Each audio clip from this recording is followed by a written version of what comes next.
rather what? Disjointed way? Right. Not disjointed.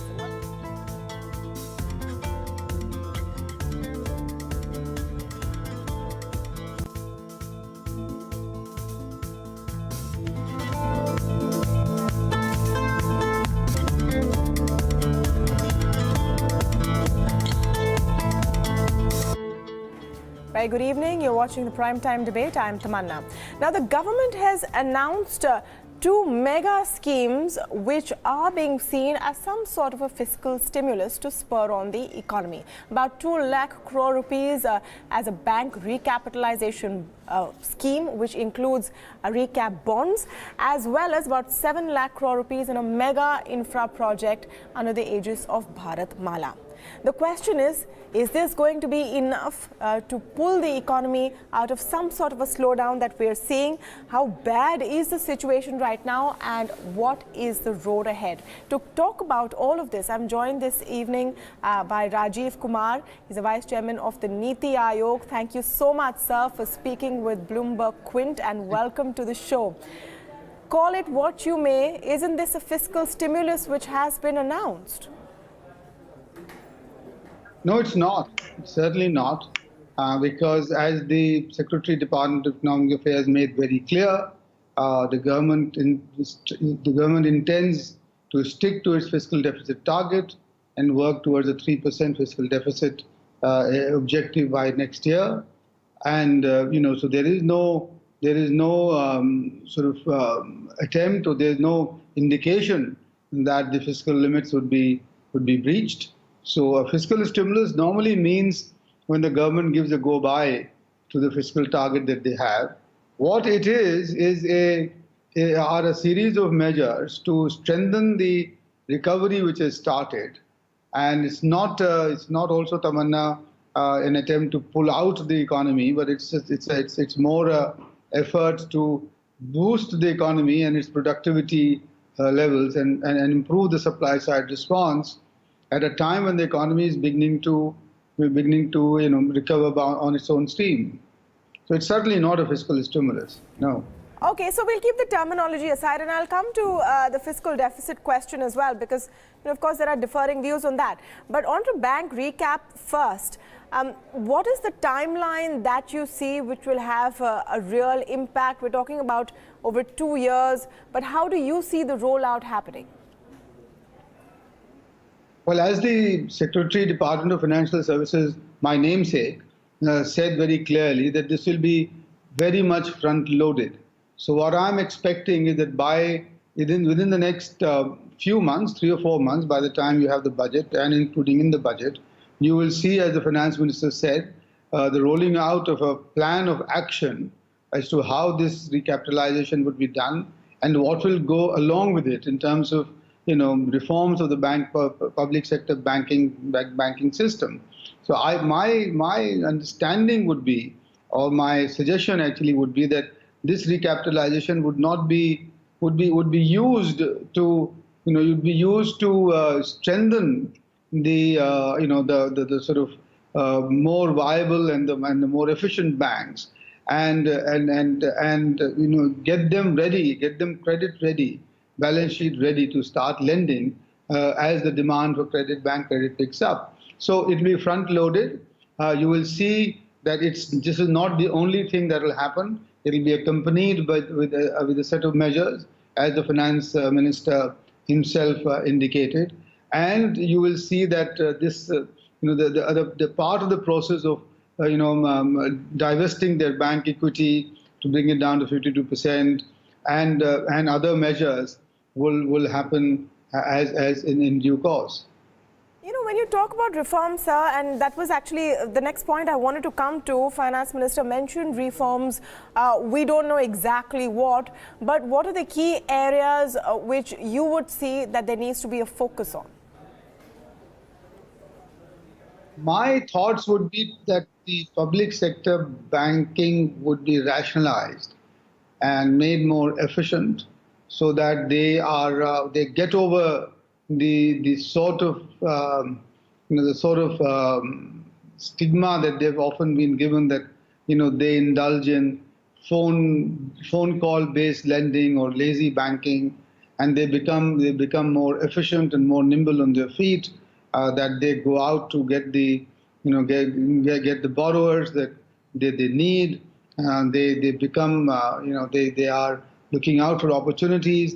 They don't have more than necessary deposits in their SLR accounts. So all of that. And for that, what I would think could happen is that you will get once more sort of rejuvenation of all that was envisaged under the Indradhanush scheme, and to get the governance of the banks right, plus also some measure of handling those banks where the NPAs have become enormous and where the net worth is probably negative. So that, I think there will be a differentiated approach, or there should be a differentiated approach towards different categories of banks. And that would then make the public sector banking system sort of, as it were, Mark II, a more efficient, more nimble, and better able to compete both in domestic and global markets. In fact, Chief Economic Advisor Arvind Subramaniam today has said that that is one question. Should the stressed assets be taken off the balance sheet first? Also the other big question of which banks need to be targeted first. Your thoughts on both those points? Well, some stressed assets have already been taken off. 1.25 lakh crore worth of 12 accounts have been referred to the NCLRT, and that's there. If there is any, I haven't seen, and I won't recommend reference to taking off these stressed assets and putting them into a bad bank, if that's what's implied, because that's the track record of that, especially if it is in the public sector, is not so good in this country. So there is a process, and then Solvency Act to get rid of those assets, and I think that process is robust enough to get on with it. And the second question was on what to do with the what was the second question, Tamanna? Which banks, in your view, and I know it's going to be a tough ask to get some names out of you, but in your view, which banks or which kind of banks do you think should be targeted first? I had indicated that already in my earlier answer, which is that there would be a differentiated approach, and banks, especially banks where the net worth has been completely eroded, would surely have to be looked at differently, rather than treat them with the same brush as the larger, more viable and more efficient banks. Just a couple of more questions on bank recap before we move on to broader economy. And one point, we were speaking with K.C. Chakravarti, former Deputy Governor of the RBI, earlier today, and he pointed out in an industry where there's 10 lakh crore worth of NPAs, 2 lakh odd crore rupees over 2 years is just not enough. That was a similar observation when the first tranche of Indradhanush was announced. Do you think that there needs to be more done with more aggression at this point? With due respect to Mr. Chakravarti, he's a man from the industry, while I'm not.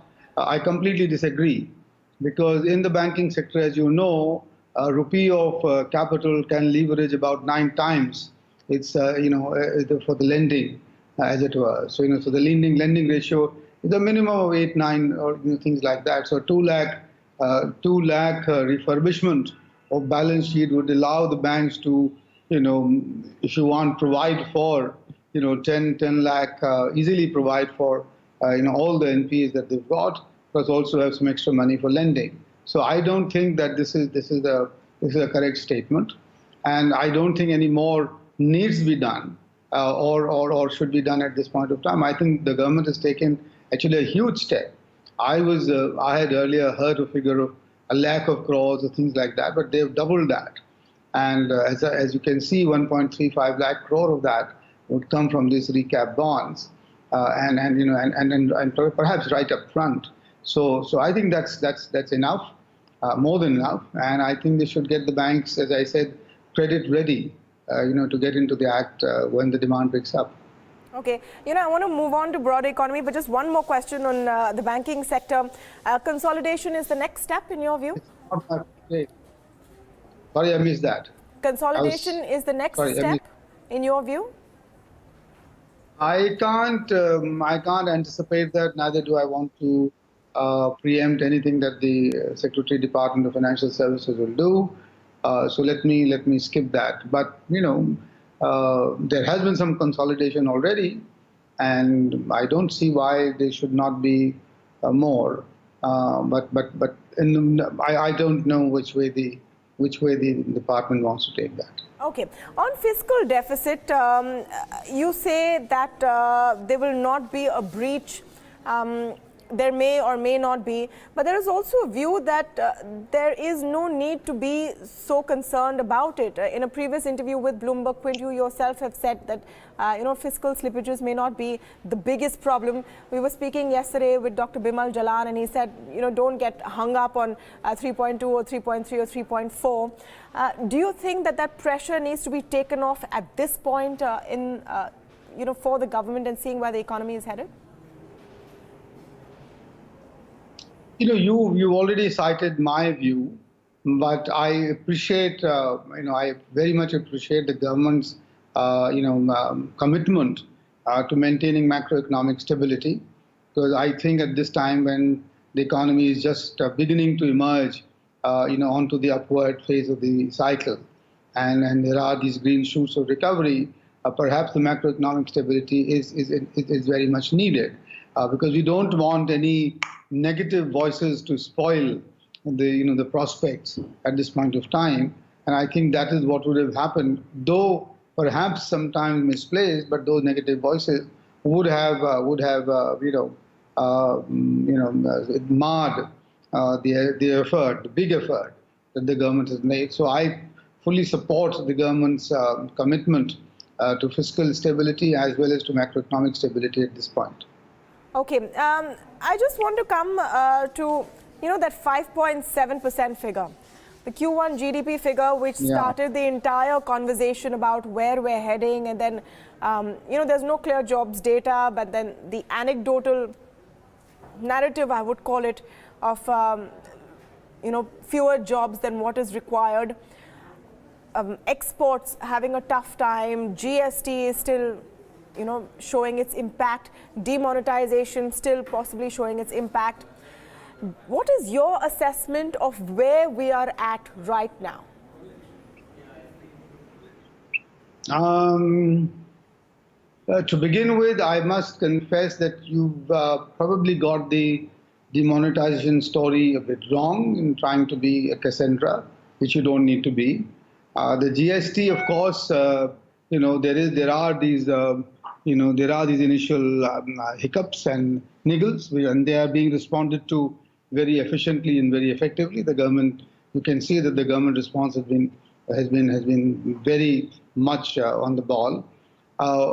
And what I think is happening to the economy is that it has surely bottomed out in July, because all such figures like the PMIs, the heavy commercial vehicles, the airline sales, and including exports, which have now finally sort of seemed to have broken through with a 25% growth in September. There are clear signs that all the destocking that had been done in the first quarter and all the sort of uncertainties about the GST, etc., are now fairly behind us. And what I expect is a higher growth, GDP growth in the second quarter, could be nearer 6.5%. And then on, we should we should see a strengthening of that recovery, so that by this time this year, you should be approaching 8%, 7.5 to 8%. So that's about the growth part. On the jobs front, I confess that I'm still a worried person, because there is the attainment on the ground is very much below the aspirations which our young population has. And so therefore I think the government would do very well to take some direct measures for expanding employment in the economy.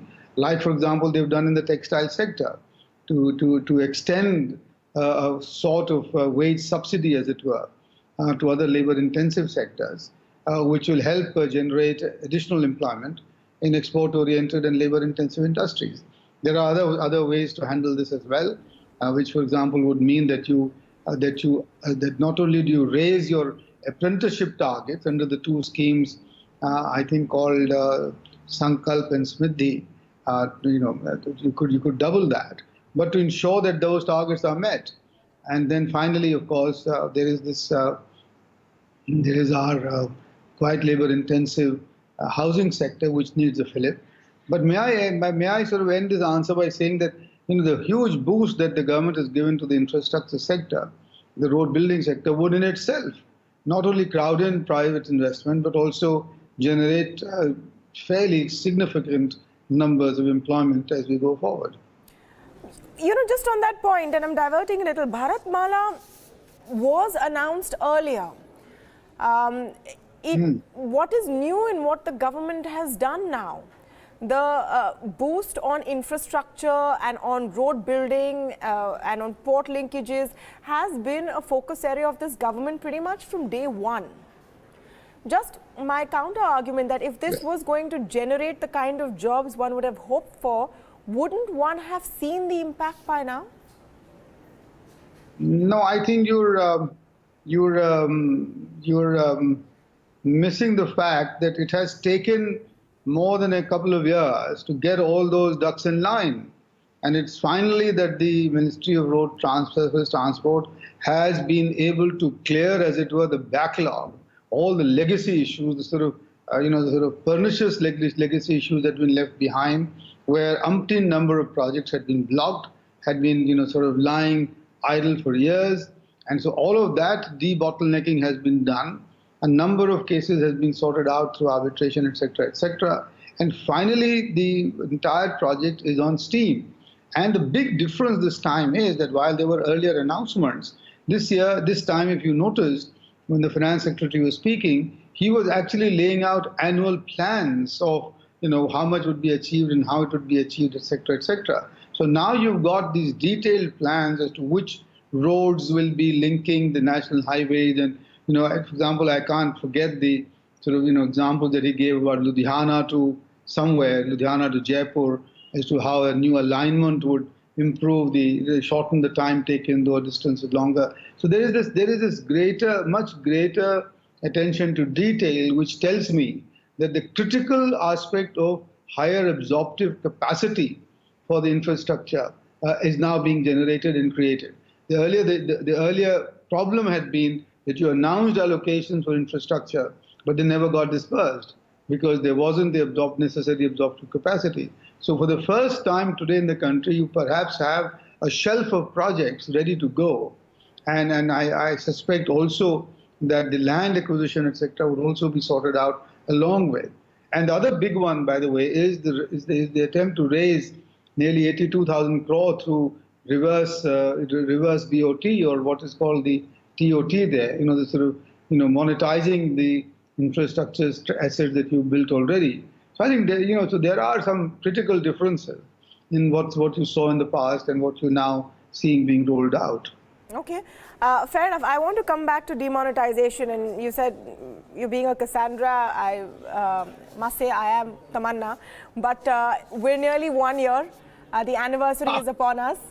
And of course, it's going to be a big political issue, etc., etc. But just factually speaking, is it now the time to assess what exactly demonetization did for us, or did it do what it promised to do nearly a year later?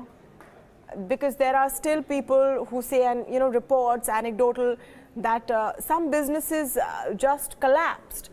Some people didn't recover, and of course some things definitely changed. Very briefly, as I know it's a wide-ranging question, but very briefly, would you say that demonetization didn't, or would you admit that demonetization didn't really achieve what it set out to do, considering 99% of the money came back? Tamanna, I hope it was nobody's case that they wanted currency to be burnt in bonfires and be thrown down the drains and the nalas as a result of demonetization. That would have resulted in a social upheaval, in which you and I would have been caught in the in the tornado even today. And therefore this whole argument, this whole narrative, that the fact that the Reserve Bank didn't get the what is it the windfall gain of 4.5 lakh crore, which would have been not returned, etc., etc. I think it's just completely besides the point. Because what you have achieved today is that what I call the draining of the swamp, which is to take care of the stock of illegal wealth and monies that have been accumulated in this society for decades to come. And there was no other way to handle that. I mean, there is no other way of draining the swamp by, just switching off some taps and therefore hoping that the swamp will become clean again. No, you got to drain it, and that's what demonetization achieved. The second part of this is that there is now approximately 4.5 lakh crore in accounts which have been identified as being dubious. And as you know, I think of 5,000 accounts of these 1.8 million accounts, the mere 5,000 of them, when worked upon, have yielded 4,000 crore of illegal wealth, which has been admitted to be illegal and therefore seized. So therefore, all this money is now sitting there, waiting for, waiting to be analyzed and waiting for it to be accounted for or otherwise, taken away. So therefore, you achieved pretty much all the impact of the effects of demonetization without there being a social revolution or a social upheaval, which would have been the case in a society where you have always expected 30% of GDP being generated in parallel or in the black economy, and the black cash, therefore the illegal cash, being a good 20-30% of this cash in circulation. Now, for me, however, and from the day one, I've actually held this, which is that for me, demonetization achieved a very big purpose of acknowledging that people who earn their wealth and incomes in the right, honest way will get rewarded, and those who don't will not strut about the society, just sort of flaunting their ill-gotten wealth. So this big shift, this big change from if you like a society which is becoming systemically illegal to one which is hoping to now get onto the legal and honest path, I think is not being appreciated enough by the people in the media or some of my economic friends who will call it despotic or plunder or loot, etc., etc. Okay, I wish we could talk more about demonetization, but because I'm being told I have limited time, I must ask you about GST and its rollout. So many changes. Now, one way of looking at it is the government is listening to business. Another way of looking at it may be that what was the plan and why these constant tweaks? Yeah, the easiest thing in the world is to go for the first best. And as we know, the first best was a single rate applied across the board for everything. And believe you me, there would have been zero problem at all in that. But unfortunately or fortunately, policy making is all about the art of making it possible in the second best scenario. And and the second best, once you open up or once you get into the second best, then there are a whole lot of complications that you open up yourself to, and which is what we are witnessing in GST. Having decided because of the necessity to achieve a political consensus, that we cannot go the single rate route, and therefore we have to take care of the, if you like, optical or perceptional or real equity issues in the country, in the society. We have had these issues whereby you've got differentiated rates impacting differently on different groups of entrepreneurs and business interests, etc. Having done that, the ability to respond quickly and sensitively to this, I think, is a great strength. Now, there are some, of course, that could have been thought through. For example, the ones on the smaller traders, or the ones on the real estate and construction, or the hospitality sector, where, for example, the GST is levied on the what is called the card rent rather than on the actual rent. It's, yes. So there are. It could have been, of course, thought through better, but I think given what we are, given the continental diverse economy that we are, with all our complexity, I think it's been a good effort, and we should congratulate ourselves on it rather than castigate ourselves for it. And finally, on the GST, I think within the next 3 or 4 months, this would have settled down, and then the positive impact of GST, which was expected to be up to 1.5 to 2% of GDP additional growth, will hopefully start coming through. Okay. I will have to leave it there, but thank you so much, Mr. Rajiv Kumar, for speaking with us, the NITI Aayog Vice Chairman, on a wide-ranging number of issues. We spoke about bank recap, we spoke about the economy, and of course GST, which is right now one of the biggest experiments that the government has undertaken. We're seeing tinkering over there, but in the end, hopefully it will be all for the best. Thank you once again for speaking to us on Bloomberg Quint.